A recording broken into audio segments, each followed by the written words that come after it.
नमस्ते। हम लोग विज्ञान की एमसीक्यू की क्लासेस देख रहे हैं और ये हमारा क्लास नंबर 6वां है। अगर इससे पहले आपने क्लासेस नहीं देखे हैं तो आप सीजीपीएससी नॉलेज चैनल में जाइए, यूट्यूब चैनल में, और वहाँ पे लाइन से एक प्लेलिस्ट बनी हुई है साइंस की एमसीक्यू की क्लासेस की, उसको देखिए। हम लोग ये एमसीक्यू की क्लास कर ही क्यों रहे हैं? क्योंकि आपके जो आगामी एग्ज़ाम है, चाहे वह हो एसआई में आपका 5 से 6 क्वेश्चन किससे आता है? आपका विज्ञान से आता है। 5-6 क्वेश्चन मतलब आपका सीधे 15 मार्क्स का आपका किससे आता है, आने वाला है? आपका साइंस से आने वाला है। दूसरा है आपका प्रयोगशाला परिचारक। प्रयोगशाला परिचारक में तो सीधे 60 नंबर का ही आपका विज्ञान आएगा। तो आपको एमसीक्यू सॉल्व करना बहुत ज़रूरी हो जाता है प्रयोगशाला परिचारक में। अगर आप इस 60 नंबर में 55 नंबर भी ले आते हैं तो आपका एग्ज़ाम निकलने की प्रोबेबिलिटी बहुत ज़्यादा बढ़ जाती है। अगर आप देखेंगे सीजीपीएससी भी आई है, सीजीपीएससी में भी आप देखेंगे कि 7 से 8 क्वेश्चन सीधे उठ के किससे आता है? साइंस से आता है। और 7 से 8 क्वेश्चन मतलब अगर आप देखेंगे तो कुछ 14 से 16 नंबर का आपका साइंस से आता है। तो साइंस पढ़ना, कई लोग साइंस को बहुत लाइट ले लेते हैं कि हाँ साइंस पढ़ लेंगे, और साइंस बाकी सब सब्जेक्ट में उलझे रहते हैं और साइंस को छोड़ देते हैं। उसी के लिए मैं एमसीक्यू की क्लास लेके आया हूँ। अगर उनको बाकी सब सब्जेक्ट का ही पढ़ना है, सिर्फ आप मेरा एमसीक्यू क्लास देख लीजिए, क्योंकि मैं यहाँ पे मैं सारा जितने भी प्रीवियस ईयर चाहे वो सीजीपीएससी के क्वेश्चन हो, सीजीपीएससी जो साइंस में पूछा गया है, सीजी व्यापम हो, एमपीपीएससी हो, रेलवे हो, ये सब के क्वेश्चन मैं क्लास में सारे प्रीवियस ईयर क्वेश्चन लेके आता हूं और सारे क्वेश्चन करवाता हूं। और आज जो हम लोग सब्जेक्ट देखेंगे, कॉन्सेप्ट देखेंगे, आज हम लोग देखेंगे साउंड। सबसे पहला क्वेश्चन हमारा, चलिए शुरू करते हैं। जो हमारा पहला क्वेश्चन है, पहला क्वेश्चन ये है कि चंद्रमा पर ध्वनि क्यों नहीं सुनी जा सकती है? Why can not the sound is heard from the moon? क्यों भाई चंद्रमा पर कोई ध्वनि नहीं है? No sound on moon because there is no water in the moon, क्योंकि चंद्रमा में कोई पानी नहीं है। There is no atmosphere in the moon and the sound can not travel without medium. चंद्रमा पर कोई वायुमंडल नहीं है और ध्वनि बिना माध्यम की यात्रा नहीं कर सकती। People who go to the moon become deaf. चंद्रमा पर जाने वाले लोग बहरे हो जाते हैं। क्या ऐसा होता है? क्या चंद्रमा पर जाने वाले लोग बहरे हो जाते हैं? ये तो बहुत ही गलत है, ये तो बहुत ही वाहियात चीज़ है, ये हो ही नहीं सकता। ठीक है, इस क्वेश्चन को समझने से पहले हम लोग समझते हैं कि साउंड होता क्या है। साउंड होता क्या है उसको हम लोग थोड़ा सा समझने की कोशिश करते हैं कि हमारा जो साउंड है वह होता क्या है। साउंड एक तरह का क्या है? साउंड एक तरह का क्या? एनर्जी है। क्या है? साउंड एक तरह का एनर्जी है। जो ध्वनि है हमारा, जो साउंड है, जो ध्वनि है हमारा, क्या है? एक तरह का क्या है? ऊर्जा है। क्या है आपका? ऊर्जा। अब ऊर्जा का रहता है, ऊर्जा को कैसे हम लोग डिफाइन करते हैं? ऊर्जा क्या होता है? एक तरह का वेव होता है, एक तरह क्या होता है? तरंग होता है, तरंग। तो साउंड क्या है? एक तरह का ऊर्जा है, एक तरह का तरंग है। अब देखिए, अगर हम लोग तरंग को क्लासिफाई करने की कोशिश करेंगे कि तरंग कितने तरह के होते हैं? एक होता है आपका लॉन्गिट्यूडनल वेव,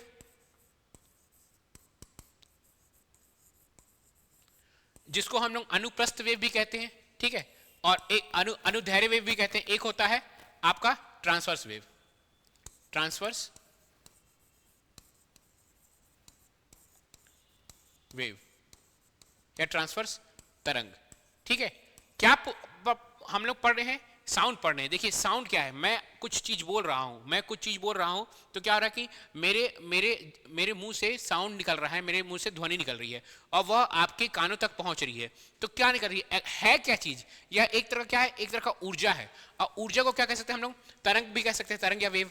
अब वेव कितने प्रकार की होती है? वेव 2 प्रकार की होती है। एक होती है अनुदैर्घ्य और एक होती है अनुप्रस्थ। ठीक है, अनुदैर्घ्य मतलब लॉन्गिट्यूडनल वेव, अनुप्रस्थ मतलब ट्रांसवर्स वेव। अब साउंड कौन सी वेव है? क्या साउंड अनुदैर्घ्य है या अनुप्रस्थ है? क्या साउंड लॉन्गिट्यूडनल वेव है? क्या साउंड या ट्रांसवर्स वेव है? तो साउंड हमारी क्या है? लॉन्गिट्यूडनल वेव है, अनुप्रस्थ है, लॉन्गिट्यूडनल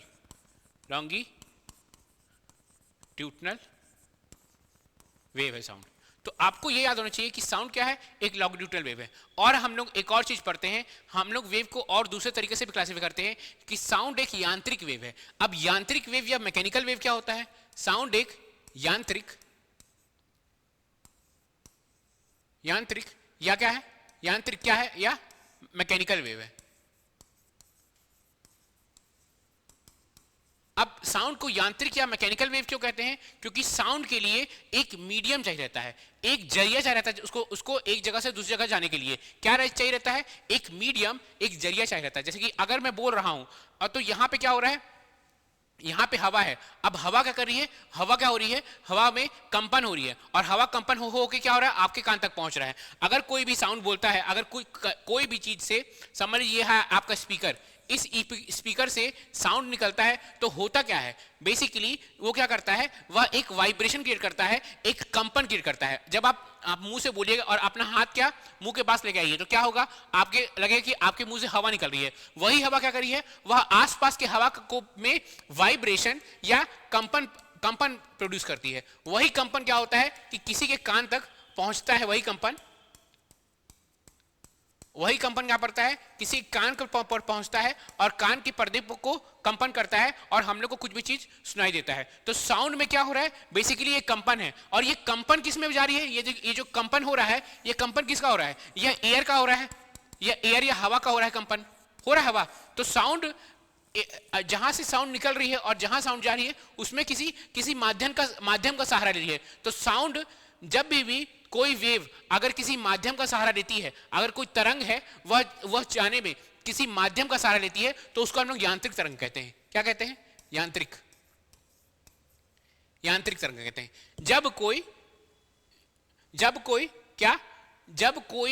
कोई भी तरंग अगर किसी माध्यम का सहारा लेती है तो उसको हम लोग यांत्रिक तरंग या मैकेनिकल वेव कहते हैं। क्या कहते हैं, मैकेनिकल वेव। तो साउंड हमारी क्या है, एक यांत्रिक तरंग है, एक मैकेनिकल वेव है। मतलब देखिए जब मैं बोल रहा हूं तो साउंड एक जगह से दूसरी जगह कैसे जा रही है, वह हवा को कंपन कर रही है। सेम चीज अगर वो हवा अगर वो होती ठोस होता या सॉलिड होता तो भी साउंड वेव चलती। अगर वो तरल होता या लिक्विड होता तो भी साउंड वेव, जो साउंड की तरंग है, जो ध्वनि की तरंग है, तब भी चलती। तो साउंड की जो तरंग है, जो ध्वनि की तरंग है, वह किसमें, वह ठोस में भी चलती है, वह तरल लिक्विड में भी चलती है, वह गैस में भी चलती है, वह सब में चलती है। मतलब इसको एक जगह से दूसरे जाने के लिए क्या चाहिए, एक मीडियम चाहिए, एक माध्यम चाहिए। इसलिए साउंड को क्या कहते हैं हम लोग, यांत्रिक तरंग कहते हैं या यांत्रिक वेव कहते हैं। ठीक है, चलिए उस क्वेश्चन पे आते हैं, तब आपको ज्यादा बेटर अच्छे समझ में आएगा। क्या क्वेश्चन था हमारा, कहां गया भैया क्वेश्चन ये था, क्या बोल रहा है कि चंद्रमा पर ध्वनि क्यों नहीं सुनाई देती है? क्योंकि चंद्रमा पर क्या नहीं है, चंद्रमा पर क्या नहीं है भैया, वायुमंडल ही नहीं है। चंद्रमा पर वायुमंडल नहीं है, चंद्रमा पर मतलब क्या नहीं है, चंद्रमा पर हवा नहीं है। तो अगर आप कुछ बोलेंगे तो क्या चीज का कंपन होगा जब सामने कुछ है ही नहीं। देखिए मैं अगर कुछ बोल रहा हूं तो मेरा हवा क्या हो रही है, हवा का कंपन हो रहा है, और ये मुंह से मेरे मुंह हवा को कंपन कर रहा है और आप तक पहुंचा रहा है। लेकिन अगर आसपास वायुमंडल ही नहीं होता तो कंपन क्या होता भैया, कुछ कंपन ही नहीं होता। तो चंद्रमा में क्या कोई वायुमंडल नहीं है और ध्वनि बिना माध्यम के यात्रा नहीं कर सकती। मतलब ध्वनि को यात्रा करने के लिए भैया माध्यम चाहिए। अगर माध्यम नहीं होगा तो ध्वनि यात्रा नहीं कर पाएगी, चाहे वो आपका गैस का माध्यम हो, चाहे वो आपका ठोस का माध्यम हो, चाहे वो आपका तरल माध्यम हो। मतलब लेकिन ध्वनि को क्या भैया, माध्यम चाहिए। अगर माध्यम नहीं होगा तो ध्वनि ट्रेवल नहीं करेगी। ये चीज उल्टा हो जाता है किसके केस में, लाइट और प्रकाश के केस में।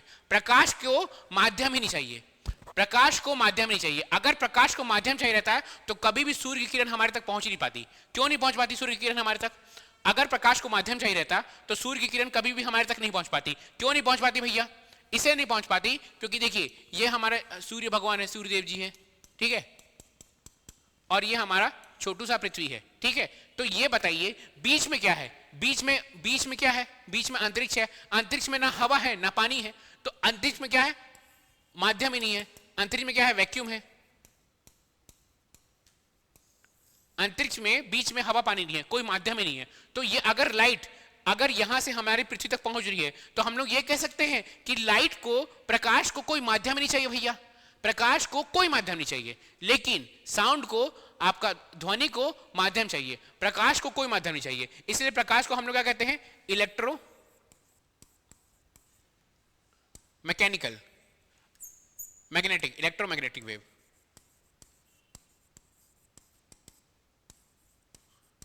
क्या? विद्युत चुंबकीय वेव। क्या? विद्युत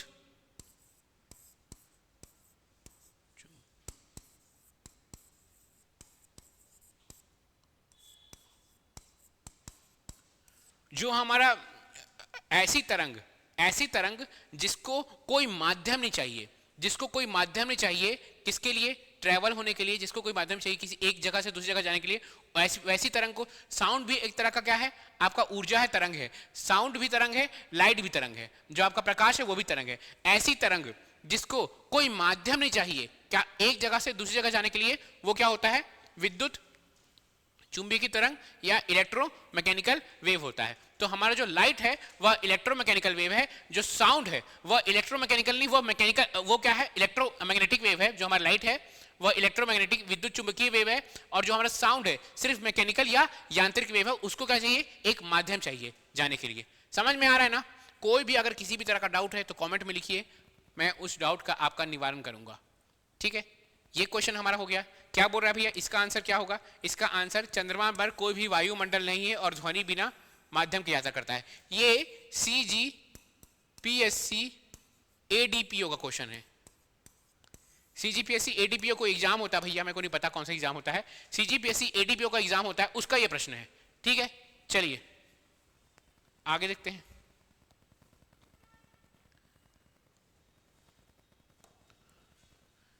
ध्वनि निम्नलिखित में से एक है।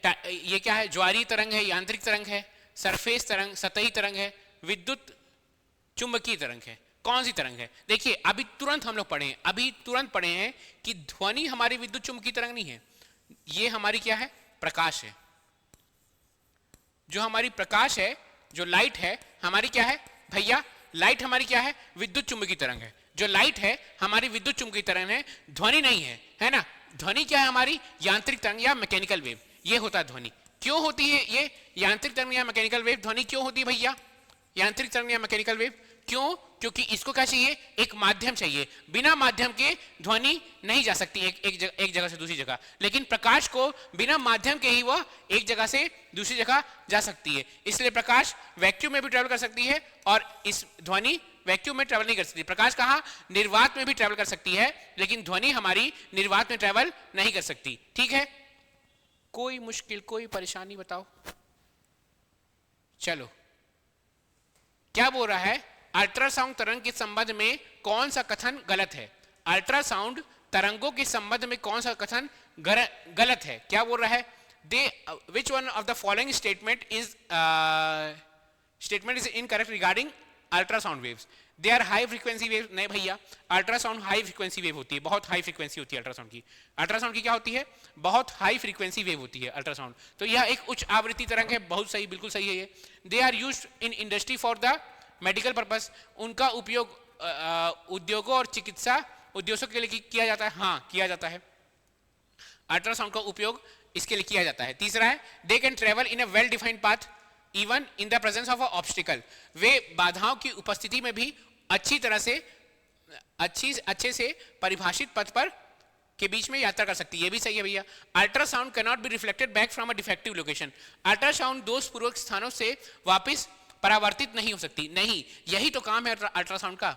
अल्ट्रासाउंड का काम ही यही है। अल्ट्रासाउंड का काम क्या होता है मैं आपको बताता हूं।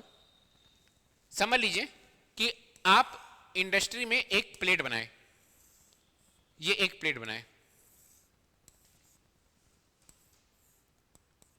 ठीक है, एक प्लेट बनाए, और यहां पे क्या है? एक छेद टाइप का है।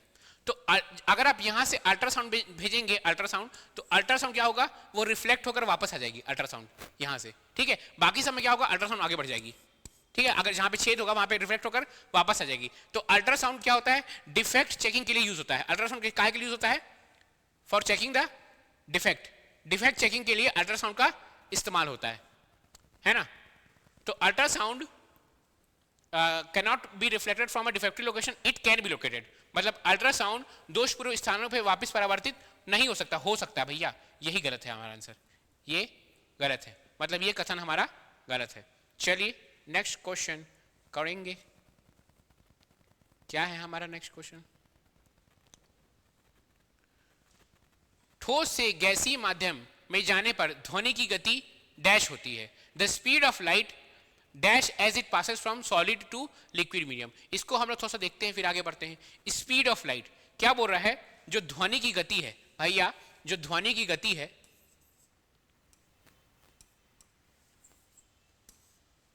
चल जा भाई, जो ध्वनि की गति किस में ज्यादा होगी? ठोस में कि तरल में कि गैस में? किस में ज्यादा होगी इसको समझते हैं। आप देखिए ध्वनि एक माध्यम से दूसरे माध्यम जा ही कैसे रहा है, अगर आप इसको समझ जाइएगा तो आपको यह समझ में आएगा कि ध्वनि की गति किस में ज्यादा होती है। देखिए हवा में क्या होता है, समझ लीजिए ये मैं हूं,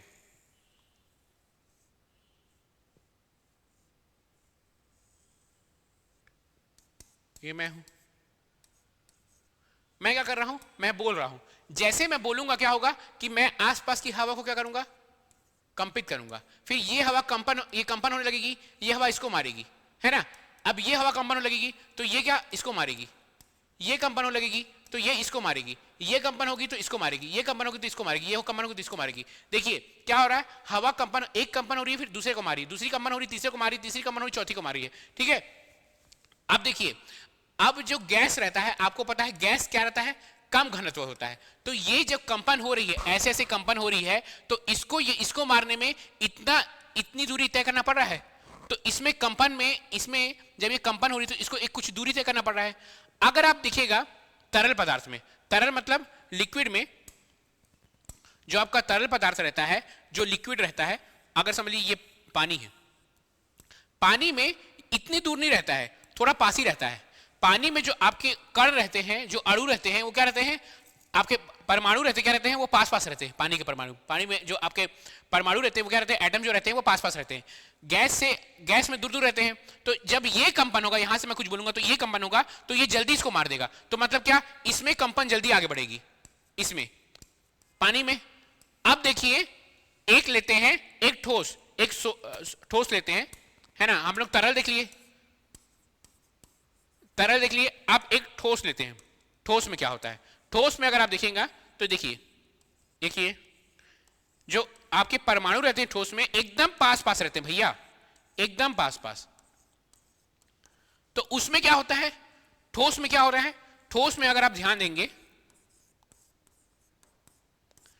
तो क्या हो रहा है कि जब ये कंपन होगा ये तुरंत इसको कंपन कर देगा। मतलब इसमें कंपन जल्दी आगे बढ़ेगा, इसमें कंपन सबसे धीरे आगे बढ़ेगा, इसमें कंपन थोड़ा तेज, इसमें बहुत तेज। तो आप कह सकते हैं कि ठोस में कंपन जो बह रहा है वही तो स्पीड बता रहा है, साउंड का स्पीड। जो साउंड की स्पीड होती है, जो साउंड की गति होती है, जो गति होती है साउंड की, वो किस में सबसे ज्यादा होगी, सबसे ज्यादा गति किस में होगी, ठोस में। साउंड की गति सबसे ज्यादा किस में होगी, ठोस में, फिर तरल में, फिर गैस में। तो सबसे कम स्पीड किसमें होगी, गैस में, उससे ज्यादा तरल में, उससे ज्यादा ठोस में। चलिए ये क्वेश्चन करते हैं तो और अच्छे समझ में आएगा चीजें। क्या बोलना चाह रहा है भैया, ठोस से गैसीय माध्यम में जाने के लिए ध्वनि की गति क्या होगी, मतलब क्या बोल रहा है, the speed of sound dash as it passes from solid to gas. Solid to gas क्या कम होगी भैया, कम होगी, घट जाती है। मतलब गैस में कम होगी और सॉलिड में बढ़ेगी। क्यों कम होगी और क्यों बढ़ेगी, क्यों कम होगी, अभी तुरंत पढ़े हम लोग कि ध्वनि की गति सबसे ज्यादा किसमें होती है, ठोस में, फिर किसमें, तरल में, फिर किसमें, गैस में। मतलब सबसे ज्यादा किसमें होती है, सॉलिड में, फिर किसमें, लिक्विड में, फिर किसमें, गैस में। मैक्सिमम सॉलिड में होती है, फिर लिक्विड में, फिर गैस में। तो इसमें इसका उत्तर क्या होगा भैया, ये होगा डिक्रीजेस हो जाएगा। ध्वनि का वह न्यूनतम आवृत्ति क्या है जिसमें मनुष्य सुन सकता है? What is the lowest frequency of sound that can be heard by human beings? क्या बोल रहा है? क्या वो 50 हर्ट्ज है, क्या वो 10 हर्ट्ज है, क्या वो 500 हर्ट्ज है, क्या वो 20 हर्ट्ज है? तो पहले तो हम लोग ये समझते हैं कि आवृत्ति क्या होता है। पहले हम लोग समझते हैं कि आवृत्ति या फ्रीक्वेंसी क्या होता है, फिर क्या ये कौन सा हम लोग फ्रीक्वेंसी सुन पाते हैं, कौन सी हम लोग आवृत्ति सुन पाते हैं, कौन सी हम लोग आवृत्ति नहीं सुन पाते हैं, उसको समझेंगे। पहले हम लोग ये समझते हैं कि आवृत्ति या फ्रीक्वेंसी क्या होता है।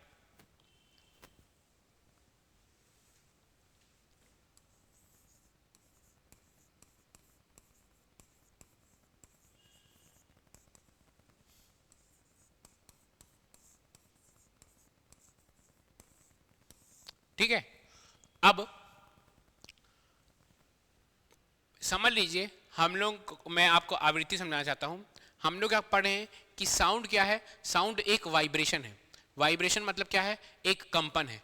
तो कंपन क्या है? साउंड एक कंपन है या वाइब्रेशन है।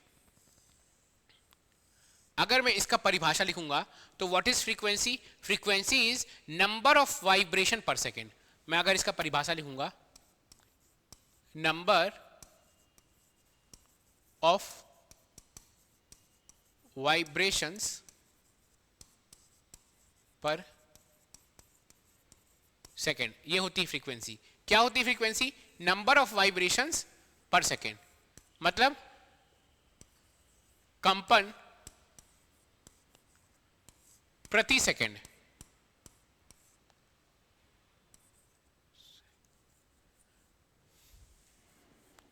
कंपन प्रति सेकेंड क्या होगी?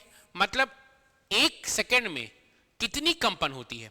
अगर एक सेकेंड में ध्वनि, समझ लीजिए मैं ध्वनि बना रहा हूं, एक सेकेंड में 1 2 3 4 5 6, क्या एक बार कंपन हुई, 2 बार हुई, 3 बार हुई, 4 बार हुई, 5 बार हुई, 6 बार हुई, 7 बार हुई? अगर एक सेकंड में 7 बार कंपन होती है, मतलब एक सेकंड में 1 2 3 4 5 6, अगर वो 7 बार कंपन हुई एक सेकंड में, तो आपकी फ्रीक्वेंसी क्या हो जाएगी? 7 हो जाएगी। अगर एक सेकंड में 7 बार कंपन हुई, 1 2 3 4 5 6, तो फ्रीक्वेंसी 7 हो जाएगी। एक सेकंड में 8 बार कंपन होगी तो फ्रीक्वेंसी 8 होगी। मतलब एक सेकंड में कितने बार कंपन हो रही है, मतलब कितने बार क्या हो रही है? जब आप बोल रहे हैं तो जो हवा है वो एक सेकंड में कितनी बार कंपन हो रहा है, वो क्या होता है? फ्रीक्वेंसी होता है। क्या होता है? कंपन प्रति सेकंड क्या होती है? फ्रीक्वेंसी होती है ना। फ्रीक्वेंसी को हम लोग कैसे नापते हैं? फ्रीक्वेंसी को एक साइंटिस्ट है जो फ्रीक्वेंसी के क्या किया था, इन्वेंट किया था, एक साइंटिस्ट था हर्ट्ज। उसी के इकाई में हम लोग फ्रीक्वेंसी लिखते हैं। मतलब फ्रीक्वेंसी को कैसे नापते हैं हम लोग? हर्ट्ज में। फ्रीक्वेंसी की इकाई क्या होती है? हर्ट्ज। मतलब अगर एक सेकंड में 5 बार कंपन हुई तो लिखेंगे 5 हर्ट्ज। एक सेकंड में 25 बार कंपन हुई तो लिखेंगे 25 हर्ट्ज। मतलब एक सेकंड में कितना कंपन हो रहा है? अगर एक सेकंड में 5 बार हुई तो 5 हर्ट्ज, 25 बार हुई तो 25 हर्ट्ज। ये होती है कंपन, ये होती है आपकी फ्रीक्वेंसी या आवृत्ति। समझ में है? चलिए, क्वेश्चन क्या बोलना चाह रहा है ये तो देख ले। क्वेश्चन बोल रहा है what is the lowest frequency of sound that can be heard by human beings? 50 hertz, 10 hertz, 500 hertz, 20 hertz. तो जो lowest frequency of sound that can be heard by human being, तो क्या हो रहा है कि ध्वनि की वह न्यूनतम आवृत्ति क्या है जो मनुष्य सुन सकता है? तो मनुष्य 20 हर्ट्ज से 20,000 हर्ट्ज तक साउंड सुन सकता है। क्या सुन सकता है? जो मनुष्य है वह 20 हर्ट्ज से 20,000 हर्ट्ज तक साउंड सुन सकता है। ठीक है, इसी को कहते हैं ऑडिबल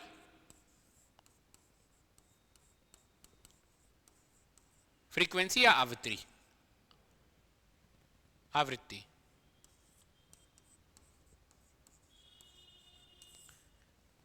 जो आवृत्ति मनुष्य सुन सकता है, the frequency which can be heard by human being is from the range of 20 hertz to 20,000 hertz. क्या बोला?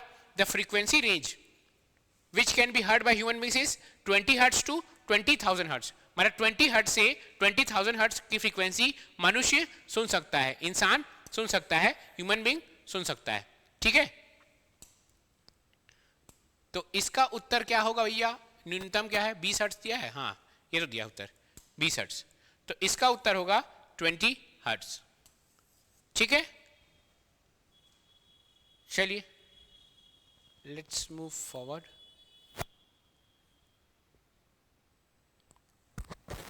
When the sound passes through the air, particles of air, जब ध्वनि हवा से होकर गुजरती है तो हवा के कण vibrates in the direction of propagation of waves, don't vibrate, vibrate but does not vibrate but not as in a certain direction. The waves vibrate perpendicular to the direction of propagation. तरंगों के प्रसार की दिशा में कंपन करते हैं, कंपन नहीं करते हैं, कंपन करते हैं लेकिन निश्चित दिशा नहीं होती है। तरंगों प्रसार की दिशा में लंबवत कंपन करते हैं। देखिए जो मैं आपको कहा अनुदैर्घ्य, अनुदैर्घ्य या लॉन्गिट्यूडनल वेव, अनुदैर्घ्य लॉन्गिट्यूडनल वेव होता है। मैं आपको पता है ना कि साउंड क्या है, जो आपकी ध्वनि है, जो साउंड है आपकी, वो क्या है? अनुदैर्घ्य या लॉन्गिट्यूडनल वेव। लॉन्गिट्यूडनल वेव क्या होता है?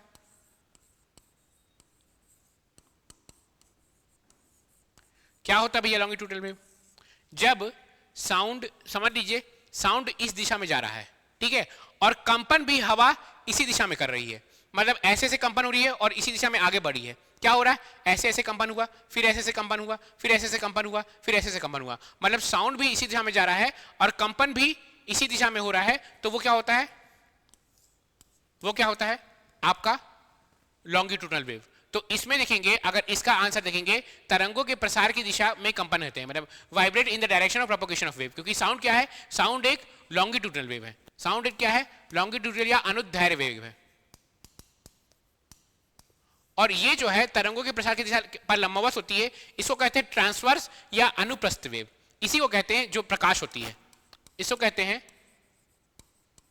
ट्रांसवर्स या अनुप्रस्थ वेव। और क्या होती है? प्रकाश होती है। हमारी जो प्रकाश होती है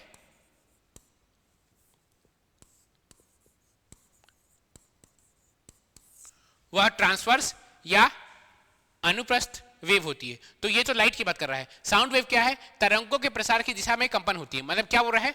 vibrate in the direction of propagation of waves. तो ये होगा इसका आंसर। क्वेश्चन नंबर 6 का आंसर क्या होगा? ये ए। ठीक है, चलिए नेक्स्ट क्वेश्चन की ओर हम लोग प्रस्थान करते हैं। क्या क्वेश्चन है? Sound is a form of dash produces hearing. Sound क्या है? ध्वनि एक डैश का एक रूप है जो सुनने में सक्षम बनाता है। तो भैया इसका आंसर क्या होगा? ध्वनि क्या है? ध्वनि एक मैकेनिकल, हम लोग पढ़ चुके हैं, ध्वनि एक मैकेनिकल या यांत्रिक तरंग है। ध्वनि क्या है? एक मैकेनिकल और यांत्रिक तरंग है। और विद्युत चुंबकीय तरंग कौन है? प्रकाश है। वो प्रकाश क्या है? हमारी विद्युत चुंबकीय तरंग। लाइट क्या है? हमारे इलेक्ट्रोमैकेनिकल वेव है। ठीक है, इजी क्वेश्चन था, आगे बढ़ते हैं। What are the sound waves in air? ध्वनि में तो, हवा में ध्वनि तरंग क्या होती है? ये भी पढ़ चुके हैं, तो आसान क्वेश्चन है, टिक करके आगे बढ़ते हैं। लॉन्गिट्यूडनल इतने बार से पढ़ रहे हैं। क्या? अनुदैर्घ्य। अनुदैर्घ्य। अनुप्रस्थ क्या होती है? लाइट होती है, प्रकाश होती है। जो प्रकाश होती है वो क्या होती है? अनुप्रस्थ होती है। ठीक है, और साउंड क्या है हमारा? अनुदैर्घ्य है।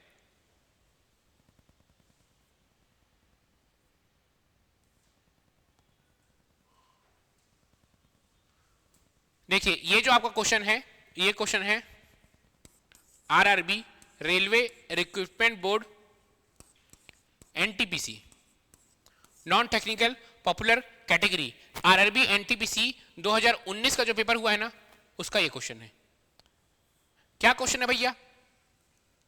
ध्वनि तरंगों में निम्नलिखित पर यात्रा करती है, विभिन्न माध्यमों पर अलग अलग गति पर, विभिन्न माध्यमों में समान गति पर 10 मीटर सेकेंड इन वुड्स, लकड़ी में, एकल माध्यम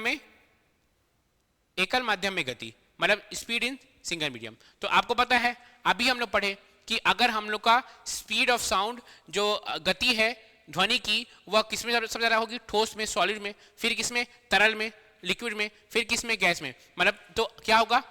विभिन्न माध्यमों में अलग अलग गति में। सबसे ज्यादा सॉलिड में, सबसे ज्यादा सॉलिड या ठोस में, फिर क्या लिक्विड में या तरल में, फिर किस में, गैस में, या हिंदी में गैस ही कहते हैं। ठीक है, चलिए आगे बढ़ते हैं हम लोग।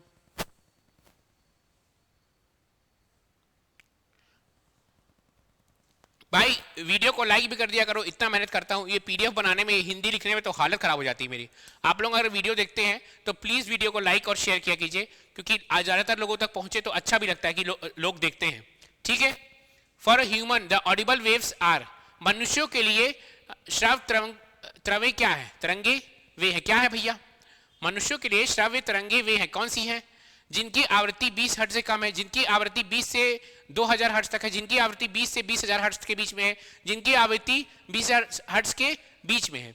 For humans the audible waves are those that have frequency below 20 hertz, frequency of the range 20 से 2000 hertz, have frequency range from 20 hertz to 20000 hertz, have frequency range between 20000 hertz. देखिए इसका तो हम लोग अभी तुरंत मैं आपको बताया हूं, क्या होगा भैया, ये होगा जिसकी आवृत्ति सीमा 20 हर्ट्ज से 20000 हर्ट्ज के बीच में होती है, वह क्या होती है, वह होती है मनुष्य के द्वारा सुनने योग्य फ्रीक्वेंसी। ठीक है, चलिए what is the intensity level of very low sound, अगर पूछ रहा है कि बहुत ही कम ऑडियो ध्वनि की तीव्रता की का स्तर क्या होता है, क्या वह 100 डेसिबल होता है, 10 डेसिबल होता है, 0 डेसिबल होता है, 25 डेसिबल होता है। देखिए पहली बात है डेसिबल क्या होता है, डेसिबल होती है इंटेंसिटी ऑफ साउंड, तीव्रता, मतलब अगर बहुत तेज साउंड है तो उसका अगर हम लोग तीव्रता का जो आपका यूनिट होता है, यूनिट मतलब इकाई होता है, जो तीव्रता की इकाई होती है उसको हम लोग किस में नापते हैं, हम लोग डेसिबल में नापते हैं। जो आपकी ध्वनि की तीव्रता की जो इकाई होती है, इकाई उसको किससे नापते हैं हम लोग, उसको किससे नापते हैं हम लोग, डेसिबल से नापते हैं, है ना, डेसिबल। अगर आपका ये हम लोग बहुत ज्यादा डेसिबल साउंड पढ़ेंगे सुनेंगे तो क्या होगा, उससे क्या होगा, हम लोग को प्रॉब्लम होगा। अगर अभी कभी आप ध्यान देंगे तो अगर आप कहीं अगर आप रास्ते में जा रहे हैं और डीजे उजे बन रहा है शादी उदी का, अगर आप वहां से पार होंगे तो आप कभी आप ध्यान देंगे आपका हार्ट बीट, आपका क्या धड़कन तेज हो जाता है, क्यों, क्योंकि ज्यादा डेसिबल का साउंड हमारी सेहत के लिए अच्छा नहीं रहता है। ठीक है, तो हम लोग को ये चीज ध्यान देना चाहिए कि हम लोग को ज्यादा डेसिबल ऑफ साउंड नहीं सुनना चाहिए। कई लोग कहते हैं कि लाउड स्पीकर में जाकर एकदम नाचते गाते रहते हैं, उससे क्या होता है, कई बार उससे लोगों को हार्ट अटैक हो जाता है। तो इसलिए ज्यादा डेसिबल साउंड क्या होता है, हमारे सेहत के लिए खराब होता है। और डेसिबल को नापते किससे हैं, आपका डेसिबल किसकी इकाई है, डेसिबल की है ध्वनि की तीव्रता, साउंड की इंटेंसिटी की इकाई होती है decibel. What is the intensity of sound, come audio ध्वनि की तीव्रता क्या होती है, तो 0 डेसिबल होगी, बहुत कम तीव्रता। ठीक है, समझ में आ रहा है, चलिए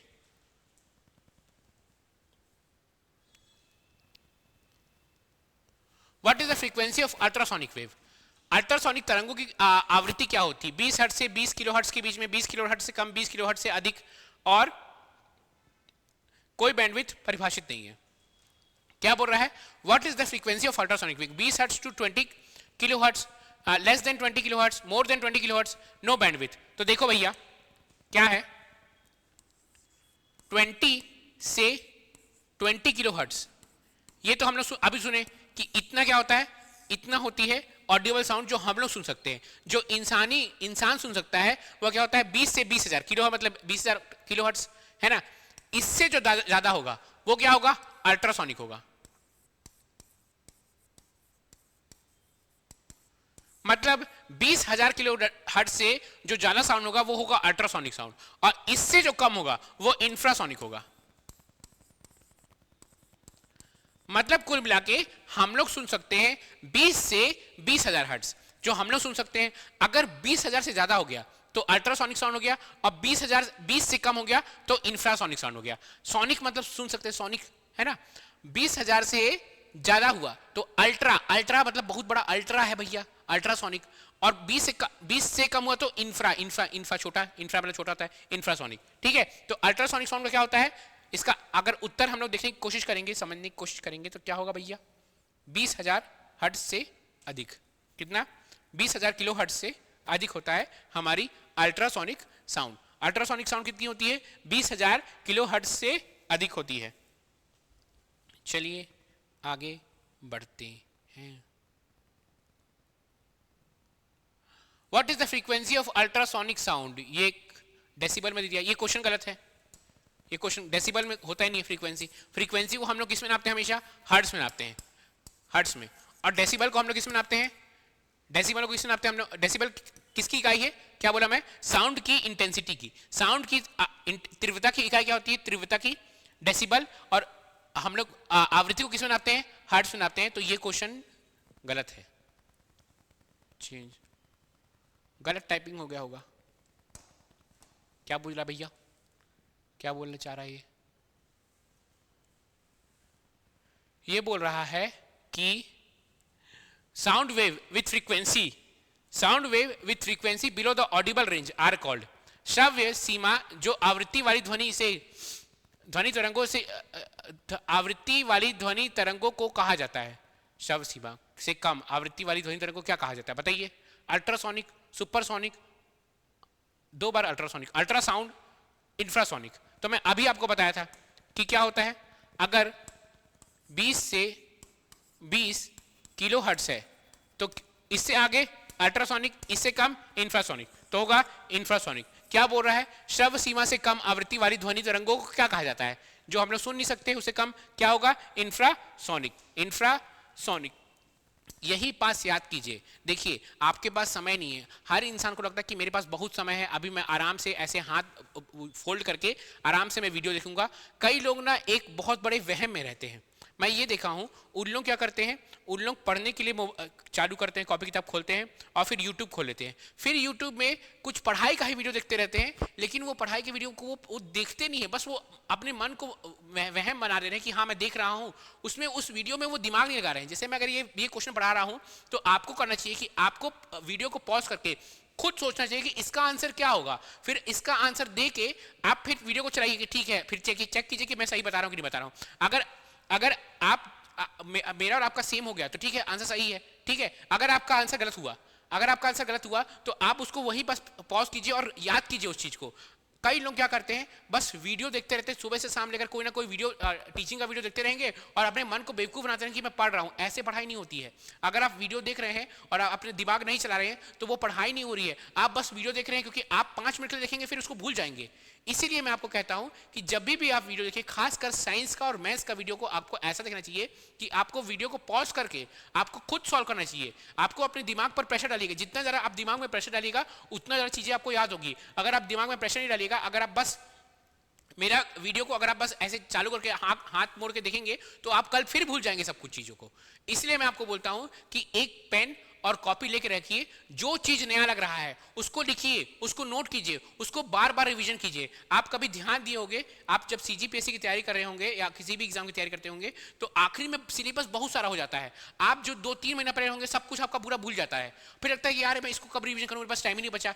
इसलिए आपको रेगुलर इंटरवल में रिवीजन करना बहुत जरूरी होता है। अगर आप रिवीजन नहीं कर रहे हो तो आपको बहुत आगे जाके बहुत प्रॉब्लम होगी। आपको एक रेगुलर इंटरवल में, अगर आप आज साइंस पढ़े, आज साउंड पढ़े, आज पढ़े, उसका एक छोटा सा नोट्स बना लीजिए कि आज मैं क्या क्या पढ़ा, कल परसों फिर उसको एक बार देखिए, फिर 2-3 दिन बाद फिर उसको देखिए। तो बार बार जब आप रिवीजन करेंगे तो आपके वो माइंड में परमानेंटली बैठ जाएगा और आपको याद होगा। आपको हाथ मोड़ के बस मेरा लेक्चर सुनना नहीं है। अगर इससे अच्छा आप मेरा लेक्चर मत देखिए, आप तब लेक्चर देखिए जब आपके हाथ में एक कॉपी और पेन हो और आप इस चीज को सॉल्व कीजिए। आप इस चीज का आंसर खुद बताइए और फिर चेक कीजिए कि क्या मेरा आंसर सही है कि नहीं है। ठीक है, ऐसे अगर आप पढ़ेंगे तो पढ़ेंगे, वरना क्या होता है, मन क्या रहता है कि मन चाहता है कि भाई मैं आराम से रहूं। आप एक साउंड का, मैं आपको जब भी मैं आपको साइंस पढ़ाते रहता हूं तो मैं एक वो बताता हूं, क्या एक कॉन्सेप्ट बताता हूं कि दुनिया की हर चीज क्या अपने लोवेस्ट ऊर्जा में पहुंचना चाहती है। दुनिया की हर चीज हो, चाहे वो हवा हो, चाहे वो पानी हो, कुछ भी चीज हो, क्या होता है अपने लोवेस्ट एनर्जी में पहुंचना चाहती है, चाहे वो एक परमाणु भी हो। उसी तरह से हम लोग भी क्या करते हैं, हम लोग एक लोवेस्ट ऊर्जा में पहुंचना चाहते हैं। क्या कि हम लोग क्या करते हैं, चुपचाप आंख बंद करके सोना चाहते हैं। हम लोग मेहनत कम करना चाहते हैं और जो मेहनत से जी चुराता है वो कभी सक्सेसफुल नहीं होता है। उसको सफल होने के लिए, सक्सेसफुल होने के लिए आपको मेहनत करना पड़ेगा। मेहनत क्या करना पड़ेगा आपको, हर चीज का, अगर ये क्वेश्चन मैं दे रहा हूं तो आप पॉज कीजिए, अपने आप से पूछिए कि हाँ इसका आंसर क्या होगा और फिर आगे बढ़िए। ठीक है, चलिए नेक्स्ट क्वेश्चन हम लोग देखते हैं। ये क्वेश्चन हम लोग का कंप्लीट हो चुका है। वह आवृत्ति जो मानव कान को सुनाई देती है, द फ्रीक्वेंसी विच इज नहीं देती, the frequency which is not Audible by human ear, वह आवृत्ति जो मानव कान को सुनाई नहीं देती है। तो देखिए हमको तो पता है भैया 20 हर्ट्ज से, है ना, 20 हर्ट्ज से 20,000 हर्ट्ज तक सुनाई देती है हमको, ठीक है। तो ये कितना है, ये 18,000 हर्ट्ज, ये सुनाई दे देगा, ये भी सुनाई दे देगा, ये भी सुनाई दे देगा, लेकिन ये 22,000 हर्ट्ज है, ये हमको सुनाई नहीं देगा, ये नहीं सुनाई देगा। तो ये होगा उत्तर, ये हमको सुनाई नहीं देगा। तो 20,000 हर्ट्ज हमको सुनाई नहीं देगा, तो इसका उत्तर क्या होगा, ये, ठीक है।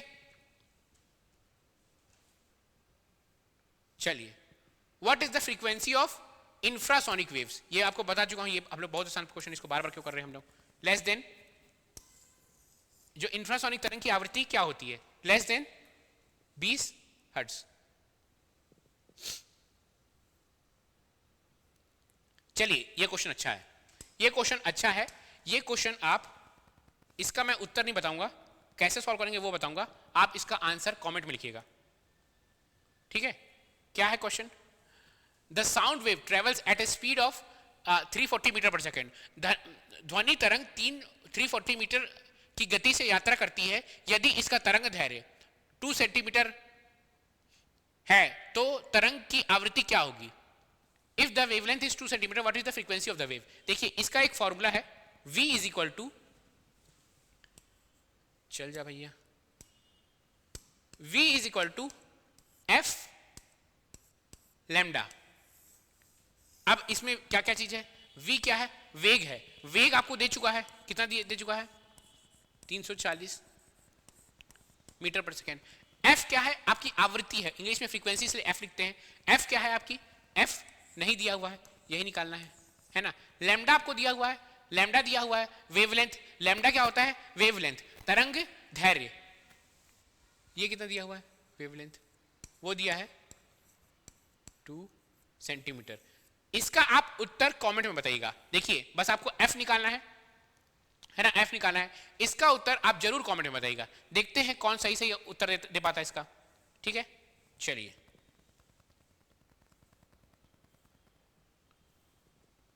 to detect the obstacle in the path bad produce, अपने रास्ते में आने वाली बाधाओं को पता लगाने के लिए चमगादड़ क्या उत्पन्न करते हैं। इलेक्ट्रोमैग्नेटिक वेव्स, विद्युत चुंबकीय वेव्स, रेडियो तरंगे, अल्ट्रासोनिक वेव्स, अल्ट्रासोनिक तरंगे, सुपरसोनिक वेव्स। तो जो चमगादड़ है, चाहे वो चमगादड़ हो चाहे वो डॉल्फिन हो, ठीक है, ये क्या करती हैं, ये एक वेव भेजती हैं। चमगादड़ और डॉल्फिन कुछ भी चीज को कैसे खाते हैं या कैसे पकड़ते हैं, मैं आपको बताता हूं। देखिए क्या करते हैं हम लोग, समझ लीजिए ये एक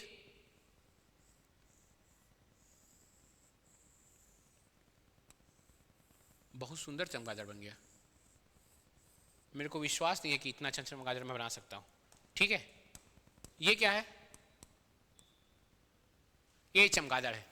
चमगादड़ को, और यहां पे है एक मस्त उड़ता हुआ कीड़ा, वो ऑफिस से जा रहा है घर।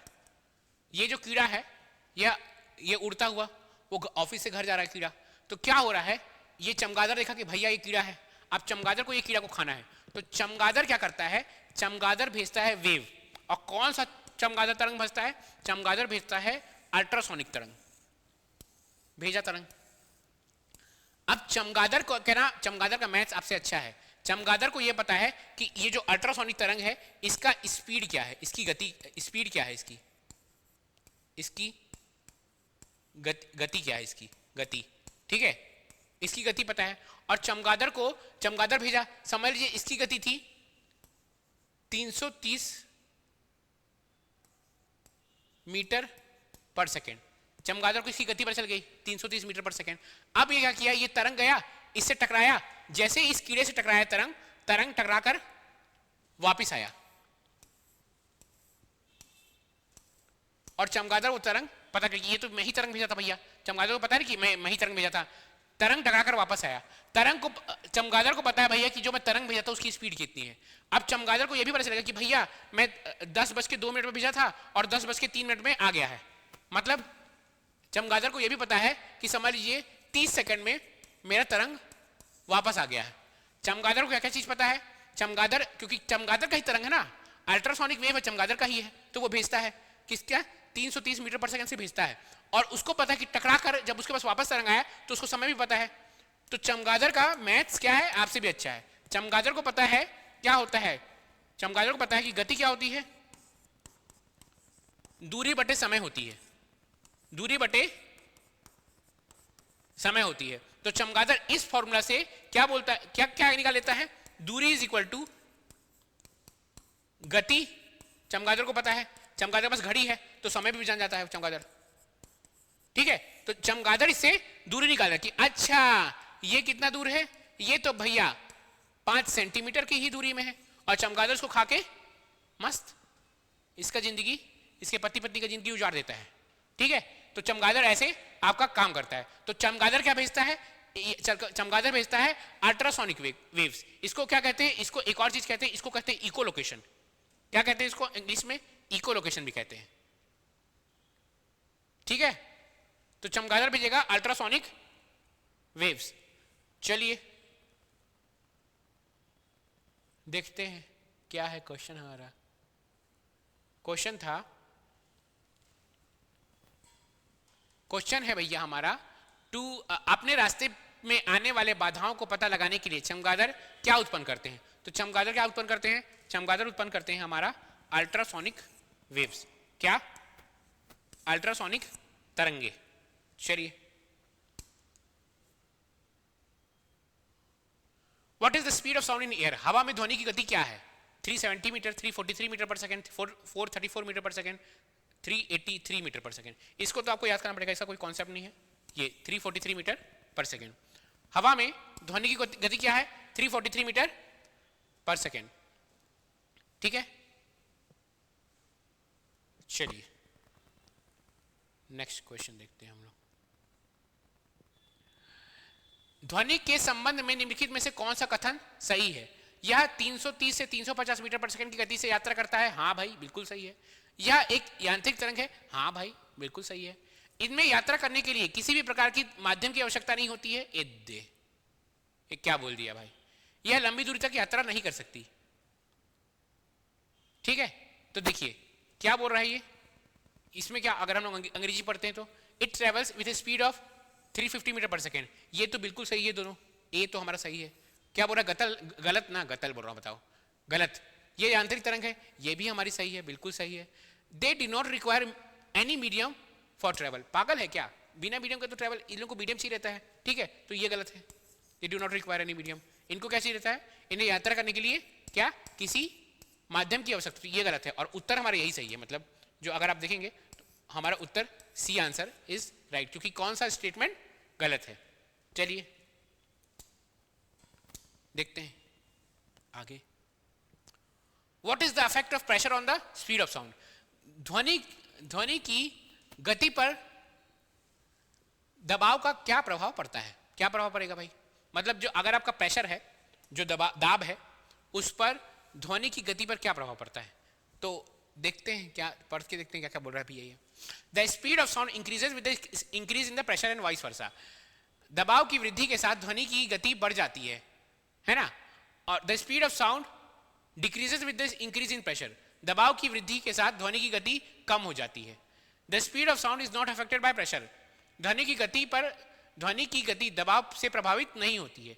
First the speed of sound increases with increase in pressure that decreases, पहले दबाव में वृद्धि के साथ ध्वनि की गति बढ़ जाती है और फिर घटती है। देखिए ध्वनि का जो आपका ध्वनि की गति है, उसको उस पे प्रेशर पर कोई असर नहीं होता है। अगर आप प्रेशर बढ़ा दीजिए, प्रेशर कम कर दीजिए, अगर टेम्परेचर कांस्टेंट है, क्योंकि टेम्परेचर का बात नहीं कर रहा है, मतलब तापमान इसके हिसाब से कांस्टेंट है, अगर तापमान कांस्टेंट है तो ध्वनि की गति का दाब पर प्रेशर बढ़ाइए, दाब बढ़ा दीजिए, दाब कम कर लीजिए, ध्वनि की गति पर कोई प्रभाव नहीं पड़ेगा। तो इसका क्या है हमारा, इसका उत्तर भैया हमारे कौन से उत्तर भैया, उत्तर भैया है हमारे ये, ध्वनि की गति दबाव से प्रभावित नहीं होती है।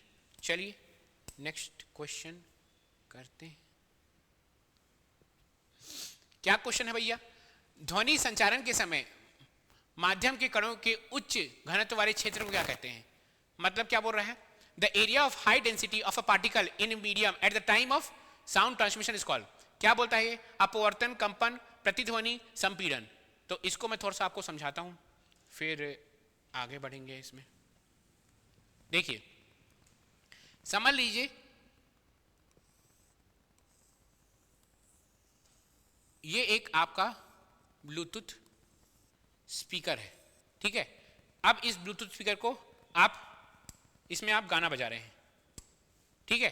अब जब गाना बज रहा है तो क्या करेगा? ध्वनि क्या करता है? एक कंपन है, हवा को कंपन करेगा। तो हवा का कंपन कैसे होगा? देखिए, एक जगह क्या होगा,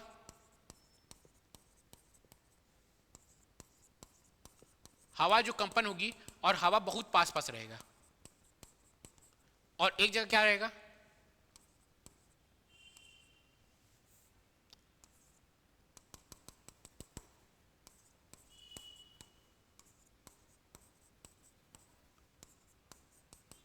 हवा बहुत दूर दूर रहेगी। फिर क्या होगा?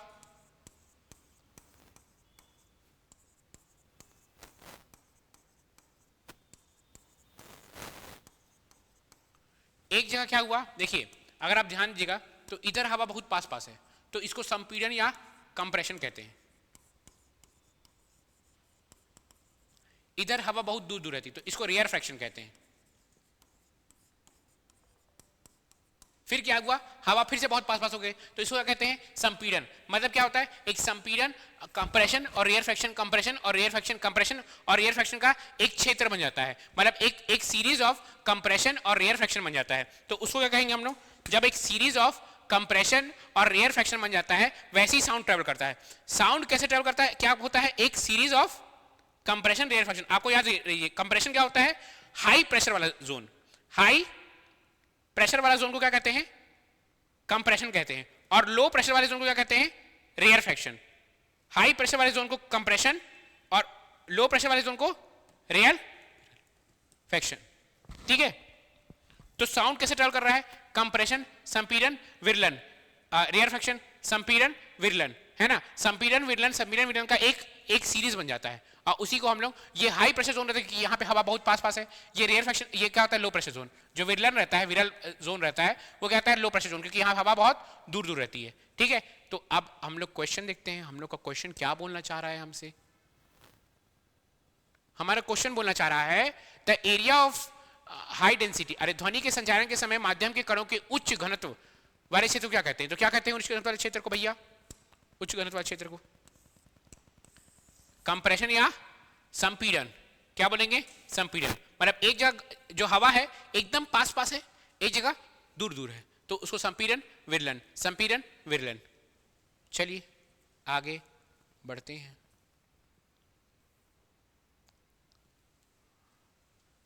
ठीक है। An echo comes back in 3 second if the speed of sound is 342, what is the distance from the source to the reflective medium? Second के प्रतिध्वनि वापस आती है, 3 सेकंड में प्रतिध्वनि वापस आती है। यदि ध्वनि की गति 342 मीटर पर सेकंड होती है, मीटर पर सेकंड, तो क्या होगा? मीटर पर सेकंड होती है तो क्या होगा? तो स्रोत से परावर्तक सतह की दूरी क्या होगी? पहले हम लोग क्या करते हैं? पहले हम लोग समझते हैं कि ये प्रतिध्वनि या इको क्या होती है, फिर हम लोग आगे देखेंगे। कभी आप ध्यान देंगे, जैसे आप किसी रूम में हैं, ठीक है, किसी रूम में या कहीं पहाड़ उहाड़ में गए हैं, तो आप चिल्लाएंगे hello hello hello hello hello. तो ये हो क्या रहा है? ये है आपकी प्रतिध्वनि या इको। समझ लीजिए आप कहाँ गए हैं, आपका एग्जाम निकल गया है और आप घूमने गए हैं वादियों में, पहाड़ों में आप क्या गए हैं? घूमने गए हैं, ठीक है। ये आप हैं,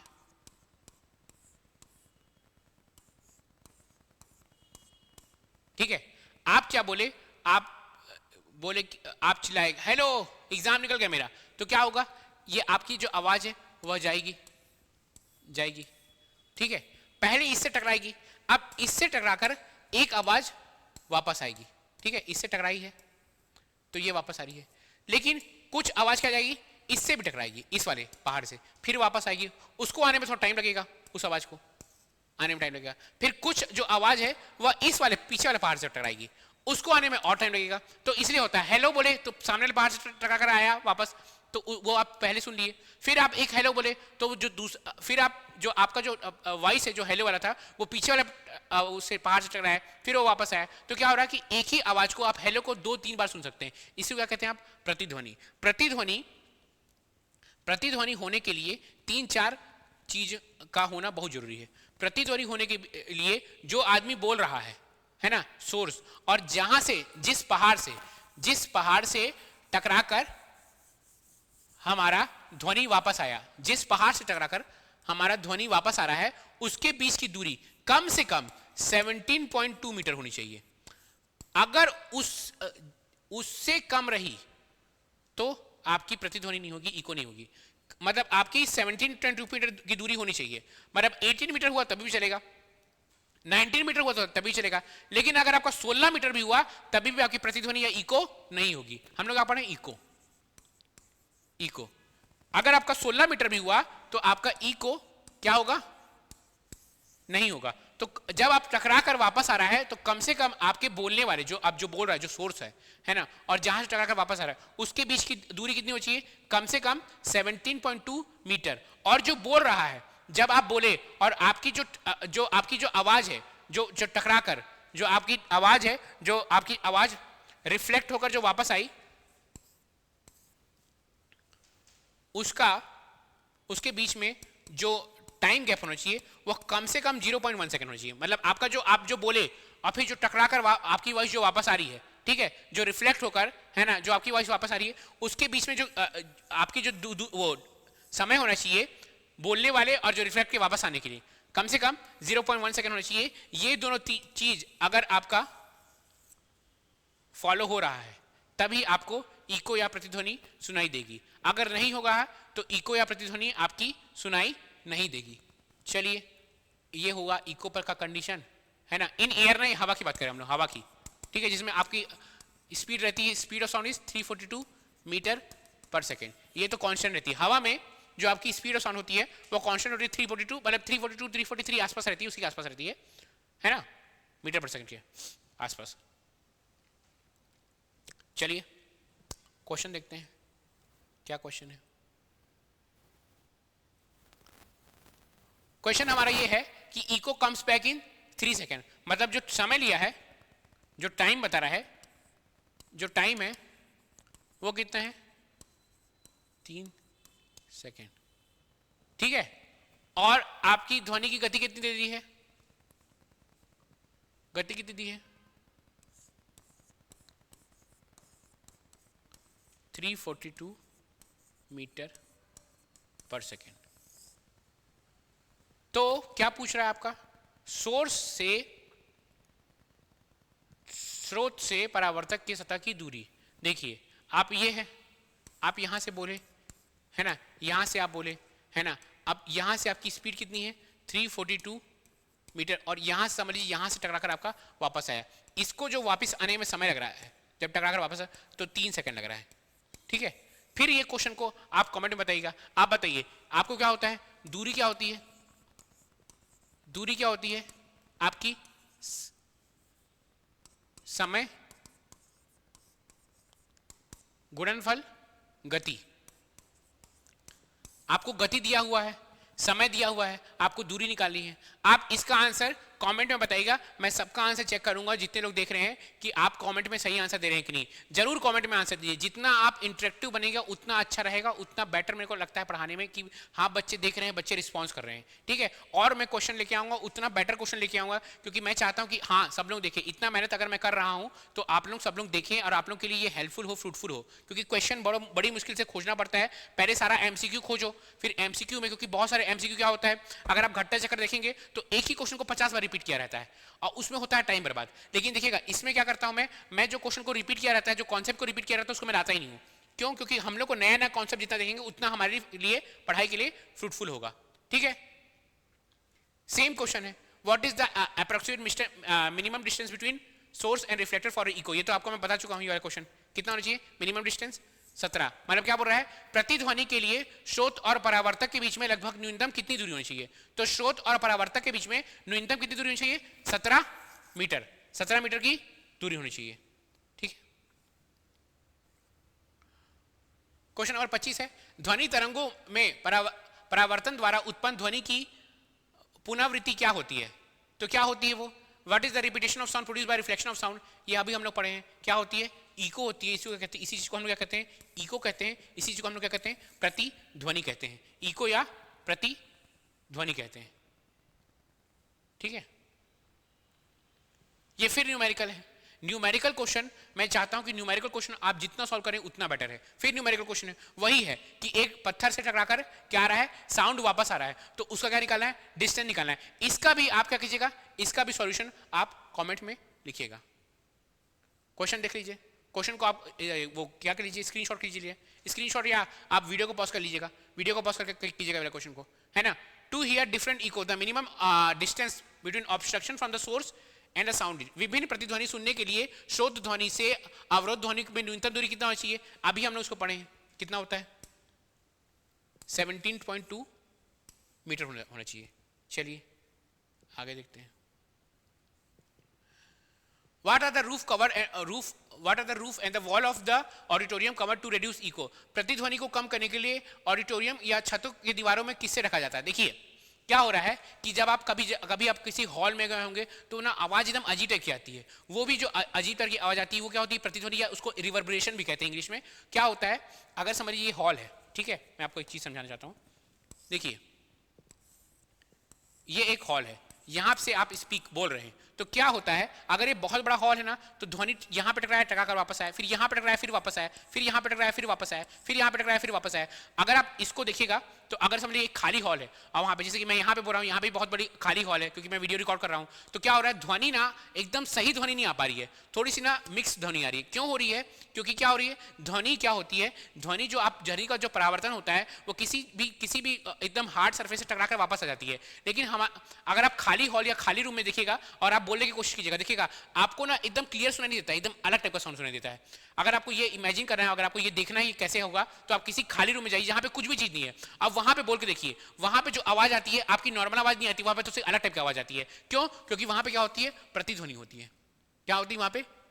प्रतिध्वनि क्या होती है? या एक तरह से इको का ही एग्जांपल है, इको या रिवर्बरेशन होता है। ठीक है, ये तो ये चीज नॉर्मल रूम में क्यों नहीं होता है? क्योंकि नॉर्मल रूम में क्या होता है? नॉर्मल रूम में आपका बिस्तर है तो आपका कुछ ध्वनि का जो तरंग है वो बिस्तर ऑब्जॉर्व कर लिया, आपका पर्दा है तो कुछ तरंग पर्दा ऑब्जॉर्व कर लिया, आपका टेबल है तो कुछ तरंग टेबल ऑब्जॉर्व कर लिया। तो नॉर्मल रूम में ऐसा आवाज नहीं आता है, एकदम सिंपल आवाज आता है। लेकिन एकदम खाली रूम में क्या होता है? आपका क्या होता है? प्रतिध्वनि आपको सुनाई देती है। क्यों? क्योंकि जो आपकी जो ध्वनि है वह रिफ्लेक्ट होकर परावर्तित होकर वापस आती है। तो हम लोग क्या करते हैं, ऑडिटोरियम में भी यही चीज होता है, तो हम लोग क्या होते हैं कि ऐसा चीज उसमें रखते हैं जो ध्वनि को ऑब्जर्व कर पाए। तो वो क्या है? ये है फाइबर बोर्ड। फाइबर बोर्ड क्या रहता है? ये क्या करता है? ये ध्वनि को क्या करता है? यह ऑब्जर्व कर लेता है। ध्वनि को क्या करता है? यह ऑब्जर्व कर लेता है और हमको प्रतिध्वनि सुनाई नहीं देती है।